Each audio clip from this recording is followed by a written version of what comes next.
The WTA stars are furious. No one anticipated the controversy that Rafael Nadal's unexpected gift to Alexia would cause. The rage is genuine. What began as a lovely act of mentoring has become one of the most contentious issues in women's tennis, and the accusations are flying. Players are voicing their opinions. Calls are being made by agents. And the lines of conflict are being established between those who agree with Nadal's choice and those who think he simply crossed a line that will never be crossed again. It was meant to be a heartwarming tale. One of the greatest tennis giants, Rafael Nadal, gave Alexia, his protégé, a permanent residence at his academy in Mallorca, a youth ambassador position, lifetime facility access, and a private flat. The kind of giving that, for all the right reasons, creates headlines. The immediate response was extremely favorable. Filipino supporters rejoiced. Nadal's dedication to developing emerging potential was commended by tennis analysts. Heartwarming sentiments about family and mentoring inundated social media. Even competitors saw the importance of what Nadal had accomplished and gave Alex congratulations. It was a lovely tennis moment for 48 hours. Then the murmurs began. It started off rather innocently. WTA players' mysterious Instagram stories. Nothing specific, just general posts about earning your spot and working hard for everything. Information that, depending on how you interpret it, might imply anything or nothing. However, the subtext was instantly apparent to those who were familiar with the inner workings of women's tennis. This was more than just idle thoughts. This was dissatisfaction rising to the surface. Group discussions were booming behind the scenes. At tournaments, player lounges become rumor centers. Athletes were asking their coaches awkward questions. How come no one does that for us? Why is she so unique? Is this even equitable? Even if it was difficult to acknowledge, the frustration was natural. The men's game has always dominated women's tennis. Reduced prize money for decades, less media attention, fewer sponsorship opportunities, and even more pronounced differences when it comes to retired legends' support and mentoring. Male tennis players have a track record of making significant investments in the next generation. Nadal has an academy. Djokovic has his training facilities and foundation. Federer has participated in a number of development initiatives. Millions are invested in young athletes' opportunity, coaching, and infrastructure through these projects. However, the support network for women is far more disjointed. The Nadal Academy has no counterpart in women's tennis. A facility of that size and stature has never been constructed by a retiring female champion. With less institutional backing, the path to professional tennis is far more difficult for young women.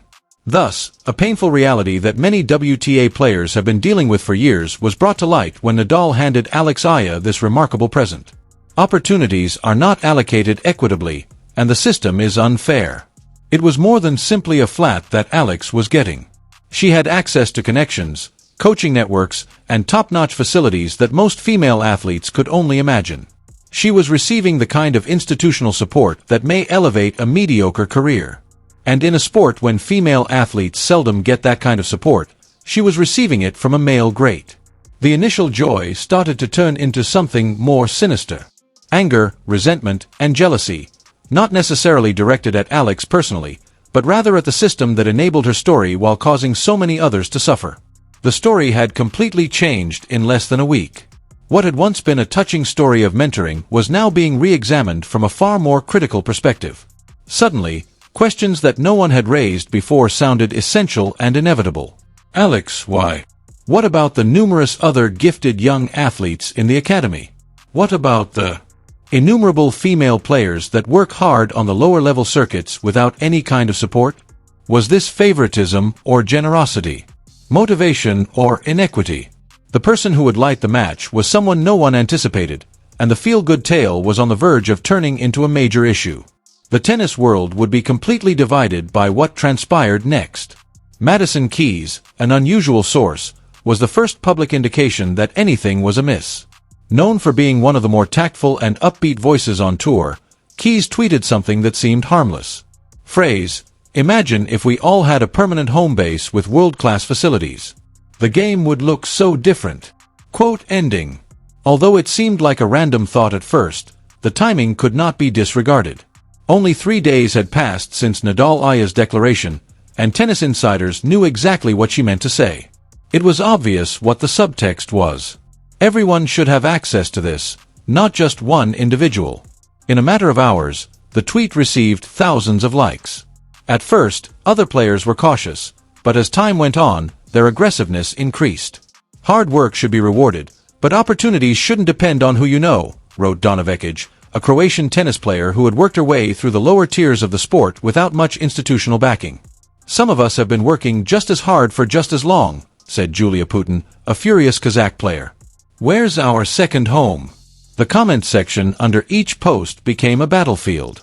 Fans of Alex and Nadal defended the gesture, arguing that this was about a personal relationship, not a systematic program.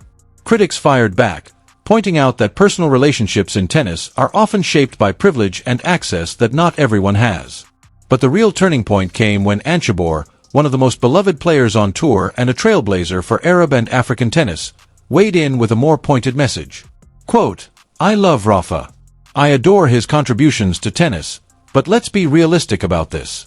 This is what occurs when you have access to the appropriate people, facilities, and networks. Most young players, especially from developing countries, will never get this chance, and that's the part we need to talk about." End quote. Jabber's statement hit differently because of who she was. She wasn't a bitter player looking for excuses. She was a Wimbledon finalist, a top 10 player, someone who had succeeded despite the lack of institutional support. Her words carried weight. The response was immediate and intense. Jabber's post was shared thousands of times. Tennis journalists began writing think pieces about inequality in the sport. Former players started giving interviews about their own struggles to secure training facilities and financial backing.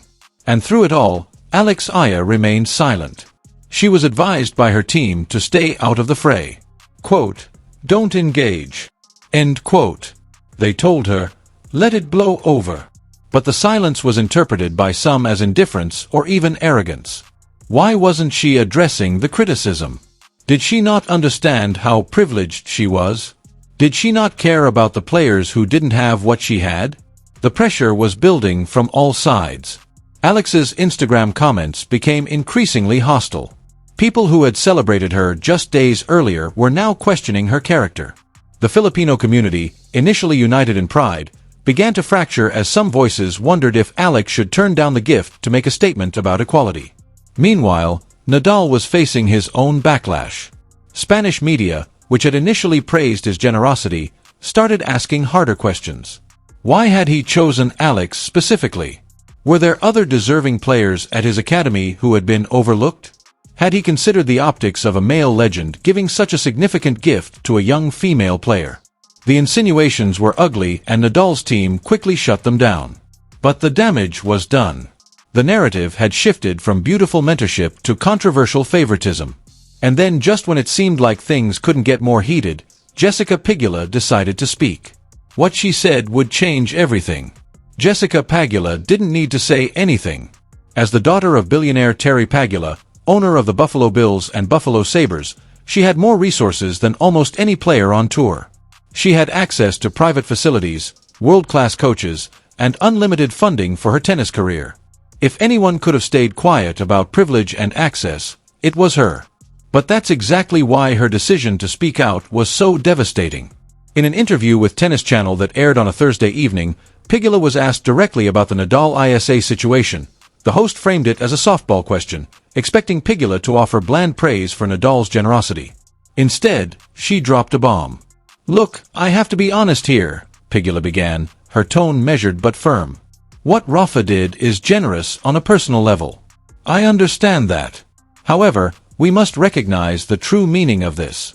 This concerns privilege and access in a sport that already has serious issues with inequity." The host attempted to interrupt, but Pegula persisted. "I've had every benefit, so I'm in a unique position to discuss this. I've never had to worry about funds, coaching, or training facilities. All of that may be provided by my family. However, the majority of players lack what I have, and they most definitely lack a Rafael Nadal providing them with a permanent home in a top-tier program." She hesitated, carefully considering what to say next. "Alex has talent. No one is doubting that. But let's face it, this is what it is. Because she trained at Rafa's Academy, she was given this chance. She was just in the right position at the right moment. She just so happened to get close to someone who had the ability to transform her life. It has nothing to do with merit. That has to do with access and luck. The tennis world was rocked by the interview. Pegula wasn't making a personal attack on Alex. The system was being attacked by her. However, it seemed the same way to a lot of people, including those who supported Alex.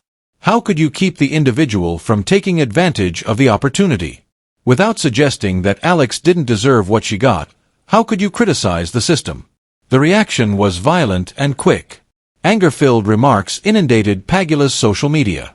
She was accused of envy by Filipino followers. Nadal's admirers pointed out her own family's wealth and accused her of being hypocrite.